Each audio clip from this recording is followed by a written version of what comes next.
Secretary General, ambassadors, ladies and gentlemen, as NATO meets in Brussels this week, minds turn inevitably to the future, to a life beyond the pandemic, to getting back to how things were before. However, if the last year has taught us anything, it is that there is no going back to life before COVID.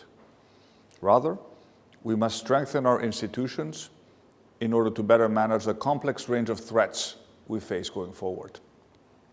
If we are to contribute to stability, we must take action in the present on the issues that we know we will face in the future. And we must do so by strengthening multilateral institutions like NATO. Stability is, after all, the sum of our collective responsibility. The road ahead will be bumpy. Huge tectonic shifts are underway.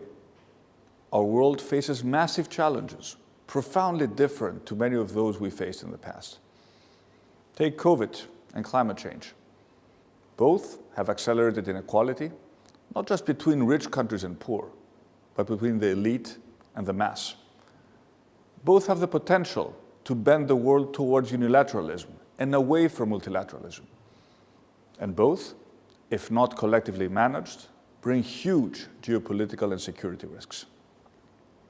We are already seeing the geopolitical impact of warming temperatures, principally on mass migration. Unless we take action soon, global warming will present a clear and present danger to our security and our way of life. And yet, there remains a huge chasm to bridge between our rhetoric and our action. COVID-2 was not a surprise to the scientists, the epidemiologists, the virologists. Yet here in Europe, we were ill-prepared for its devastating effects, instead having to rely on crisis management and an unprecedented economic stimulus. We cannot make that mistake again. Stability in the future requires investment in the present. We must take necessary steps today to prepare for the predictable shocks of tomorrow. And of course, in amongst these challenges, autocrats flex their muscles, threatening the stability of our rules-based system. They deploy advanced tools to destabilize, divide and disrupt. Third-party proxies spread confusion and chaos, threaten the rule of law, and seek to undermine open and democratic societies.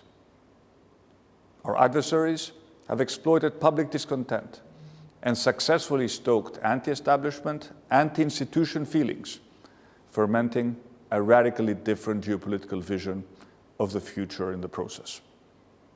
The result is that what was once bubbling under the surface is now boiling in the pan. Contributing to stability means taking action on these issues and others, not waiting for tomorrow, not playing politics in pursuit of self-interest, rather grasping the nettle and acting now. NATO has a key role to play here. Our pledge to safeguard the shared foundations of our transatlantic bond, to defend our common interests in unity and solidarity, must now more than ever be more than words. Yes, our collective responsibility to maintain and strengthen international peace and stability cannot and should not tolerate new dividing lines. But we must also be a solutions-based organization, building common understanding through collective action. Our societies want leaders to step up and to act. We must not let them down.